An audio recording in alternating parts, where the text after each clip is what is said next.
Let me say to Kurt how much I appreciated the invitation to be here. I had wanted to be here last year, but events did not allow. And it's just great to see so many friends in the audience, and several of you that I saw last night. I want to commend the McCain Institute for holding this conference every year in Tbilisi. It's an incredibly important forum. I think not only because of the topics that are discussed, but because of the group of people that it cultivates a network of people from across NATO countries and here in Georgia. And is a great opportunity to strengthen the Atlanticist and Western path that Georgia has been on now for the last several years. I'll say a few words at the top about what I understand the topic of the session to be, and then we can have questions. And as someone who appears in front of the Senate Foreign Relations Committee on a regular basis, there is literally no question that you can ask me that I have not been asked. So. I have no doubt whatsoever we'll get into some interesting topics. But let me start from the top and say, as I understand the topic, Georgia and the West, when I was here in April, the topic that I spoke about was Georgia and NATO. And in many ways, the topic of Georgia and the West is much broader and much easier. Because I would say, I had said in April, and will continue to say, Georgia will be in NATO. But Georgia is in the West, and Georgia has been in the West now for the better part of 2,500 years. And it's a choice that the Georgian people continue to make on a regular basis when they go to the ballot boxes, and it's a choice that they make in their path towards the EU and towards NATO. I'm reminded several years ago when Russian Foreign Minister Sergei Lavrov made the comment about Georgia in passing, and I think he meant it about all of the Caucasus. He was very dismissive about the West in Georgia. He referred to it as political butterflies that blow in on foreign winds from time to time. And he referred to this as something ephemeral or passing, something that was not going to have a lasting impact on Georgia. And I think in contrast to that statement, I would say Georgia is profoundly and deeply Western. And I would start at the most basic, maybe for many of you the most surprising, but basic level, and say geographically I would argue that Georgia is Western. We're all familiar with the fact that Georgia is in the Caucasus, but Georgia sits on a coastline, and historically this maritime presence gave the Georgians an outlook that was favorable towards outsiders. It cultivated deep trade with the West. I would say historically and culturally, Georgia is Western. Georgia was an integral part of the Mediterranean world in antiquity.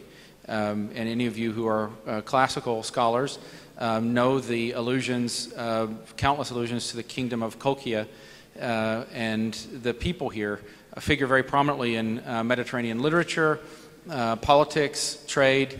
The Romans were here.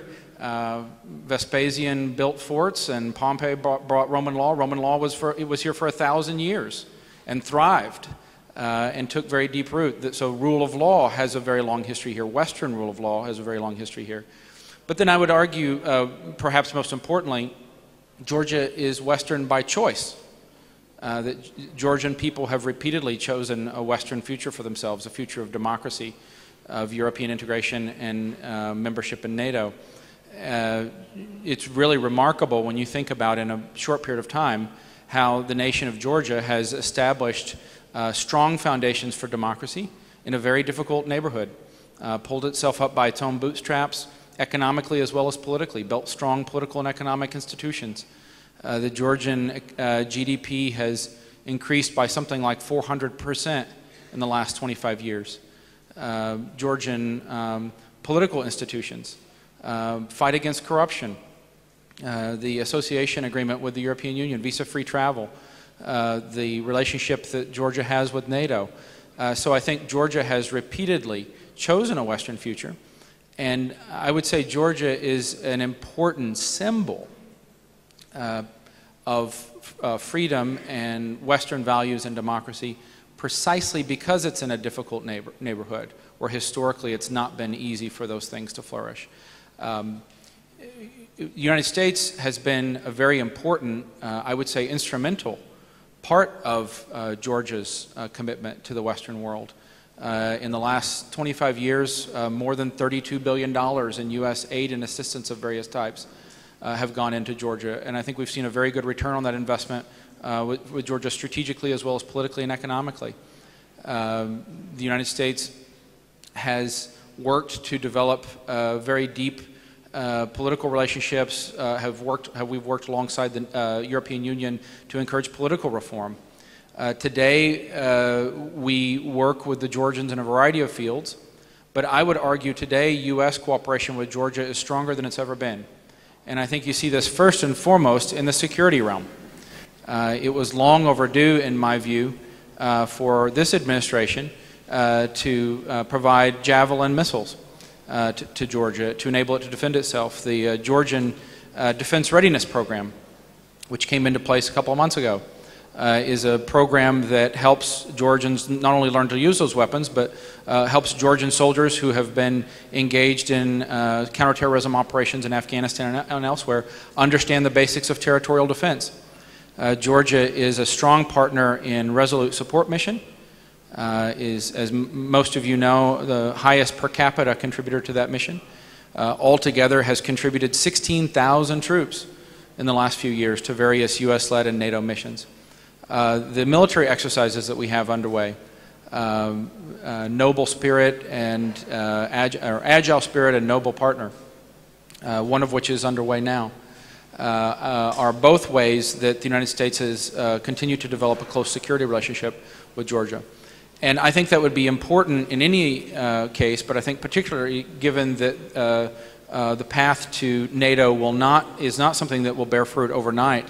I think it's been important for the United States to help NATO build up the defensive capabilities, but we do remain committed to seeing Georgia enter NATO, and reaffirmed that at the recent NATO summit. And I think we had a very strong declaration from the NATO-Georgia Council, and something that we want to build on in the days ahead. On the reform front, we will be watching as the new Constitution comes into effect at the end of this year. Elections are coming up. We've been very impressed with the deep commitment to fighting corruption, which holds steady. I think the commitment to reform is seen in efforts at education reform, pension reform. We're working with the Georgian government to scope out things like national security oversight in the new Constitution. We're working hopefully towards a commercial court chamber for adjudicating disputes, which is absolutely crucial for keeping foreign investment here. So I think the relationship is strong. I think for Georgia to succeed on the path to reform is the ultimate and most important way to beat Vladimir Putin.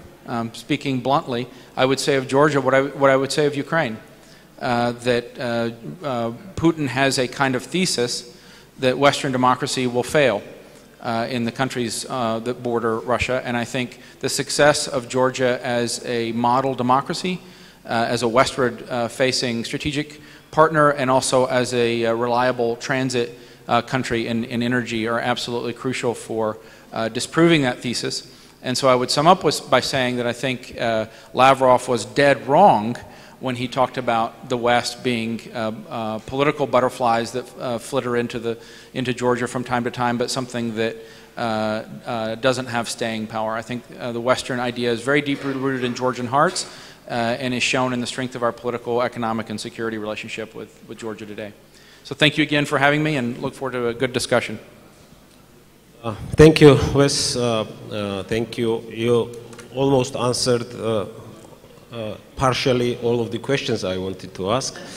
But let me go a little bit in details on each of these issues. But before asking my first question, I have a small gift to you. This is a special report of the Select Committee on Communist Aggression, House of Representatives, 83rd Congress, dated by 1954. Name of the report is Communist Takeover and Occupation of Georgia. It's a very interesting historical piece. I will, with your permission, just read first and the last small paragraphs of it. This report will help American people to understand better the nation's and the peoples enslaved by communism, by thereby to more fully appreciate the true nature, tactics, and final objectives of the criminal conspiracy of world communism. And the last paragraph also says that, but nothing save a total physical extermination will make Georgians renounce their country, their language, and their traditions. For centuries, they have fought to preserve their freedom and national identity, and there is an abundance of evidence which indicates they are not appear to give up this fight now. This document is dated 1954. That's for you. And thank you. And now my first question. In your papers, which I did my homework and read, you advocate with a strong U.S. Foreign policy and the leadership for preserving the West and the Western values that has an existential importance of the free world. Transatlantic link is a part of this bigger strategic picture. And historically, U.S. played that role. Berlin Wall, NATO, Marshall Plan, Europe, Holland, free and peace. And this, of course, all the time required strategic vision and the leadership. Georgia, like many other countries, representatives of which are present in this room, they are on the front line of this fight. So, can we rely on the U.S. resolve, ability, and consistency to help us to defend our common values? Well, thank you for the question, Batu, and thank you also for the gift. I think you can rely on the United States, and I think that is borne out by the range of actions that the U.S. government has taken in the last several years and that we're taking now. And I would start, as I did a moment ago, with the military and security relationship. The NATO exercises, U.S.-led exercises in Georgia are a demonstration of U.S. willingness to engage with Georgia as a NATO aspirant. But I think beyond that, at the bilateral level, this together with the weapons and training that we provide demonstrate very clearly that the United States will commit the resources and the attention to supporting Georgia and to making sure that it's able to defend its territory. So I would say first and foremost, the territorial integrity, sovereignty and independence of Georgia have been and remain at the heart of U.S. strategic objectives in the Caucasus. Great. I think that was exactly what most of us in the audience wanted to hear, and we appreciate this consistent policy in supporting Georgia's territorial integrity and sovereignty. So my next question is more of the broader nature. While we in a free world face new or old hybrid challenges from Russia and its state or the non-state actors who've been directly or indirectly supported by the Russian regime. Russia is trying to affect Western policies through intervening in domestic politics. And one of the goals of this intervention in domestic politics is some form of the state capture. Some cases they are successful, in some cases they are not. And they have very good enablers in that policies. One of the most effective enabler for Russian policy to intervene in domestic affairs are the kleptocracy, corruption, oligarchic actors, and that's the red line that Russia is trying to cross. So my question is, and this red line has been indicated many times on many occasions, sometimes implemented successfully or not. So now with the current US administration, how red is this red line and how solid this line is? Well, I think you're pointing to a very profound problem facing Western nations, and if anything, you may have understated it. I would say that the Russian government for some time has been practicing forms of subversion that, because they were initially primarily aimed at Central and Eastern European countries and countries of the post-Soviet space, I think the West was largely asleep to these tactics for a very long time. And I have colleagues in this room who spent years ringing alarm bells because what we were seeing in Central and Eastern Europe was a set of tactics that were not new in the history of warfare, but they had been linked to forms of social media and subversion that did make them novel and allowed them to have strategic effect. So I think to now see the Russian government use similar techniques in the cyberspace, in propaganda and disinformation, and in other forms of influence operations across the Western world, I think it has validated the concerns that a lot of people have raised for some time, but that fell on deaf ears. I think to your question, the Trump administration has underlined very clearly that the United States will not tolerate foreign interference of any kind in our electoral system. We've taken a whole-of-government approach. I can tell you, as someone who has participated in some of the exercises and in some of the meetings, starting at the most basic level of ensuring the integrity of our local, state, and federal electoral systems. This is something that we do tabletop exercises through the Department of Homeland Security involving cities and states across the country, planning mechanisms that were not in place before. Secondly, I would say we've focused a lot of attention and effort on corralling a broader Western response to this problem. This is a many-layered issue, but to just set aside for a moment the State Department's role, what the State Department exists to do in this area is communicate very clear messages about consequences, to call out the activity, and to organize coalitions to act against it. In the period since January of last year, we have brought sanctions to bear against 229 Russian individuals and entities, including a large number who were directly involved in either interference in the U.S. election or in the elections of U.S. allies. We have, I think, strengthened across the board the U.S. Cyber capabilities for dealing with the problem. I would say in relations with allies, many of you may be aware of the coalition that we're building with like-minded countries that the United States and United Kingdom is leading, that is putting in place a set of mechanisms to both call out and respond to Russian interference in the internal affairs of any NATO member state. So I think we're in a better place than we were a year ago or 2 years ago. I do think the West was very slow to wake up to this problem. But I think both in the United States and in European allied capitals, I think we've come a long way to understanding and dealing with the problem. Thank you. As reaction of the democratic world to the Russian aggressive revisionism, well, indeed took time. It started, I guess, in 2008, and today the title of this conference really indicates where we are. World is upside down. And the recent European Parliament resolution indicated that Russian war against Georgia was the first major attack against the European order. So obviously this order been seriously damaged. Most probably it will not be restored as it was before.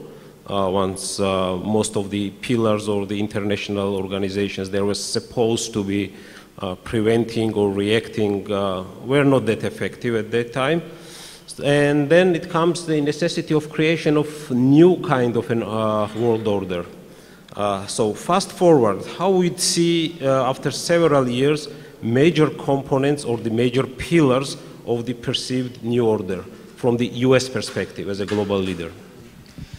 That's a great question. I agree with your starting point that I think the Georgia war demonstrated that Russian Federation had both the capabilities and the intention to systematically undermine the Western security and political order. And it's important to pause and underscore that for a moment, because for most of my career, the consensus has been that Russia is not a threat to the West. Full stop. It's only within the last couple of years that you've seen a broad consensus emerge across Western societies that is bipartisan in nature, that includes both frontline states in NATO and more insulated states, that's willing to do something about this. In retrospect, I think it's regrettable that we didn't wake up after the Georgia war.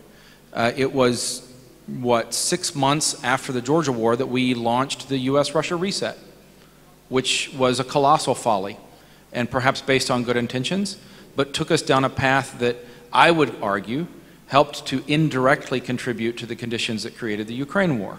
So we've now had two very significant, not crises, but wars on the European frontier that have, in Ukraine's case, we've lost more than 10,000 lives. In Georgia's case, you see the effects with South Ossetia and Abkhazia. And I think one thing we can safely say is that the Western world is now awake to the realization that Vladimir Putin is dead serious. And we can't justify inaction on the basis of any of the traditional arguments, and we know them all. And most common has been that Russia is in economic decline, therefore it can't be a challenge to the West. I think we can now put paid to the idea that a Russian economy that may be declining long-term is somehow incapable of challenging the West in the short term. Look at Russian military modernization, the modernization of Russian nuclear forces. So I think Putin directly challenged part of the fundamental foundation of the Western order as you're describing it. And I think he did it in part by establishing that in the 21st century, territorial aggression will still be part of the code of behavior of at least some states in the international system. I think in the period since the Ukraine war, we have taken a lot of steps in NATO to adjust to this new reality. But I think it does represent a sustained challenge. I would say your question is at the level of international system or order.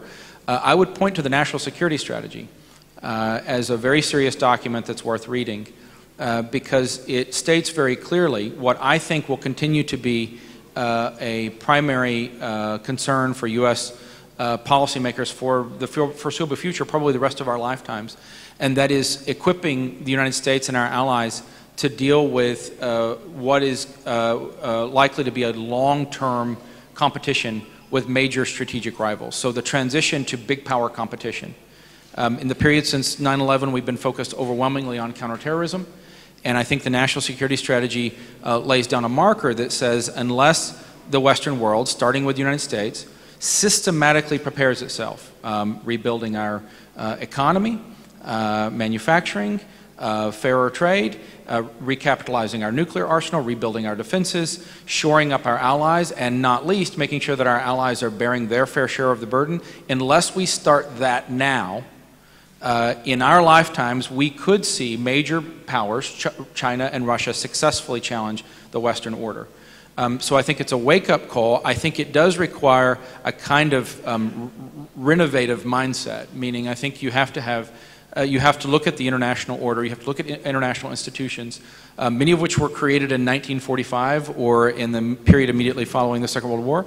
I think you have to look at them through a preservationist lens that you want to preserve the Western order, but you have to acknowledge that whether it's Russia with military aggression or China cheating on the rules of international economic order, unless we take steps proactively, and sometimes that involves very frothy debate within the Western alliances, unless we take proactive steps to shore up our own strength in our Western alliances and our Western order, I think the Chinese and Russians will have a much easier go at challenging us in the decades ahead. Thank you for a very clear and sharp answer. And my last question before I turn to the audience, more a Georgia-specific question. So Georgia made a long trip to its freedom and democracy. We are not opting for free security. As you mentioned, we sacrifice, we contribute. Nobody's perfect, of course. We have our domestic challenges, just quoting recent Freedom House report, quote-unquote, oligarchic actors hold outside influence over policy and political choices, and judicial independence continued to be stymied by the executive and legislative interests. That's a clear threat to Georgia's democracy. But on the other hand, this process is not irreversible. To make this process irreversible, we need Georgian public who trusts its European and Euro-Atlantic future to be convinced that it's a realistic path. Russian propaganda targets this, tries to seed an apathy in this regard.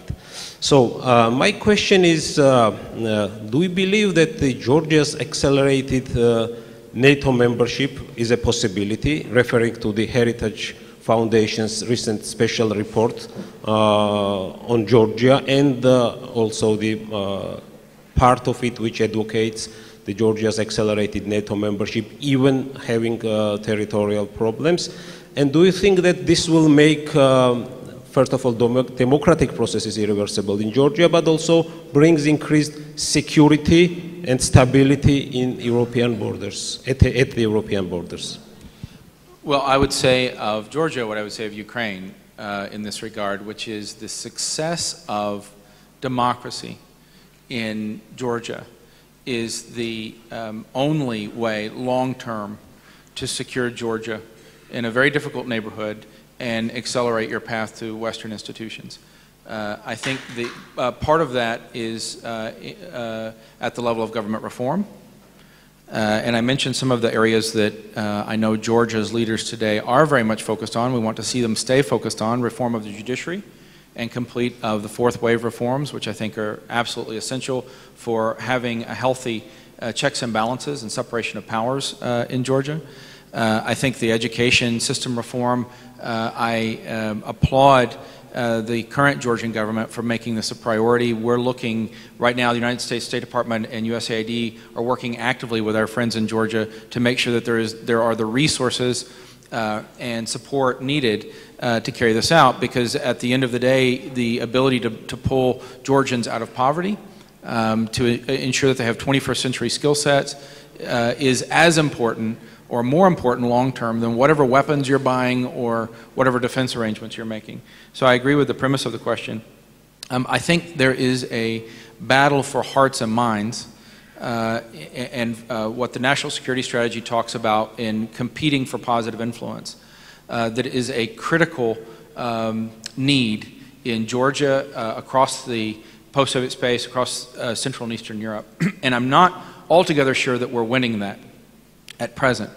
I think it's wrapped into the larger problem of Russian malign influence and the pattern of Russian disinformation and propaganda.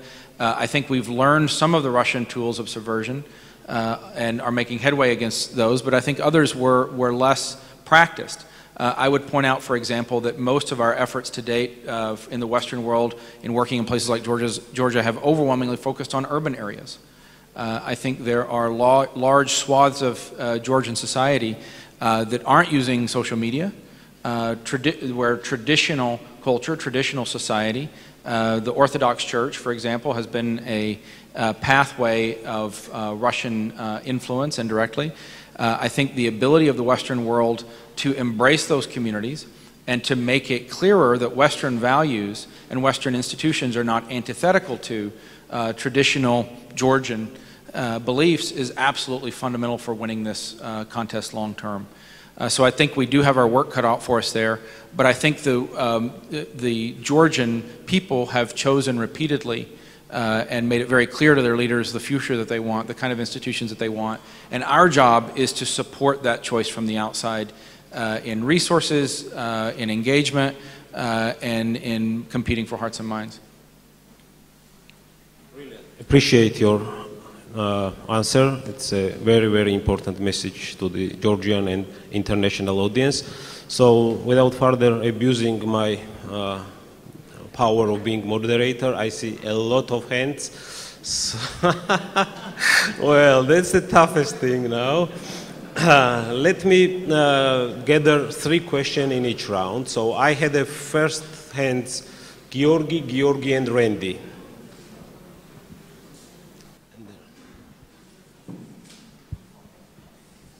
Hello? Hello?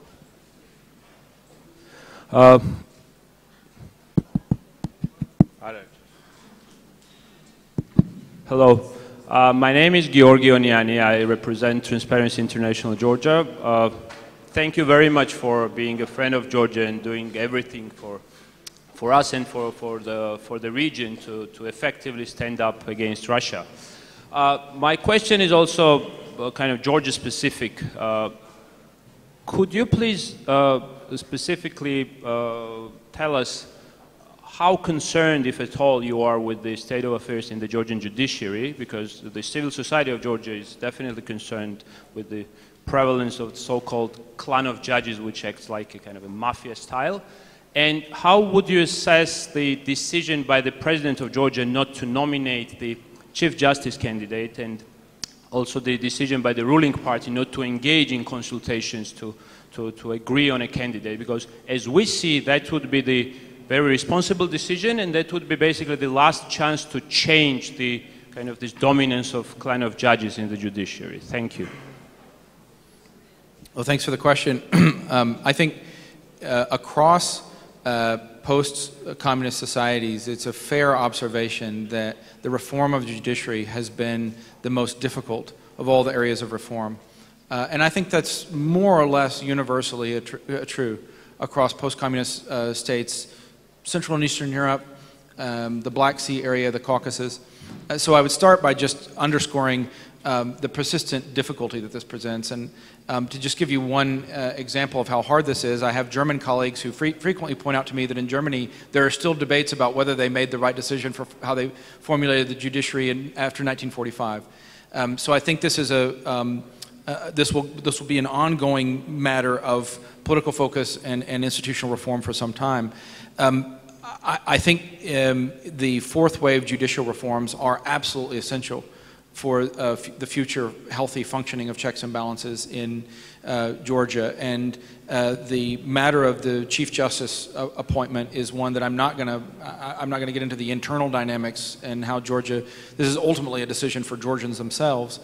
I think the fact that the new constitution is coming online at the end of this year, so after this next presidential election, gives Georgians an opportunity to clarify and strengthen judicial practice. In a similar way, we're looking very closely, watching and engaging with the Georgian government, supporting the creation of national security oversight. We're engaged, as I mentioned a moment ago, in education reform. We believe that the possibility of a commercial court chamber would be a step in the right direction for adjudicating commercial disputes. So I would say reform broadly is an ongoing act that requires a high degree of political commitment. I won't get into a back and forth on the details of the particular Supreme Court justice, but as I said, I think the fact that the new Constitution is coming online gives an opportunity to clarify and strengthen commitment to separation of powers and a strong, independent judiciary. Thank you. We have a great honor and pleasure to have among guests the President of Estonia. I would like to ask her to pose a question and make a comment. Another frontline nation that fights common threats that we have. Thank you. Dear Mitchell, your maida doesn't work. It's on, but it doesn't work. Now it works. Well, hello everybody, and happy to see you here in so high numbers. You said that the Western world has finally woken up to what Russia really is nowadays. But I think looking from European side, I'm not sure you are exactly correct. I think the tempo of the sleepwalkers has simply slowed down, and they have become a little bit disorientated in their march into the Russian hands. But you cannot imagine how much we discuss this. We need to live with the Russians here. We want to make business with the Russians. Also, if you look at the populist parties' rise in many countries, then none of them cares particularly about our liberal democratic values, which as well plays into the hands of Russian interest. Therefore, there are numerous vectors pushing us towards doing what was done a few months only after the Georgian war. It was, let's try to live on, let's try to work on, return to business as usual. And this is, the meter is running somewhere in Moscow. In Georgia, it took roughly 3 months. How long it does take after Crimea? It's taking longer than was expected by the analysts, probably on the other side. But I'm not saying that this is not happening.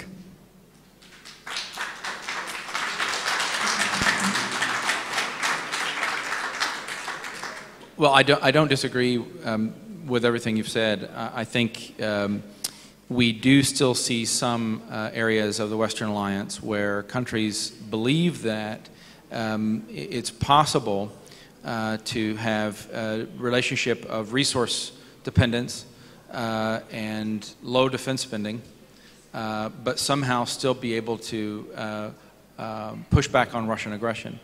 And I think one of the messages that came out of the recent NATO summit is that it's not possible to continue business as usual on things like Nord Stream 2 or inequity and burden sharing and expect to be able to have a strong Western alliance.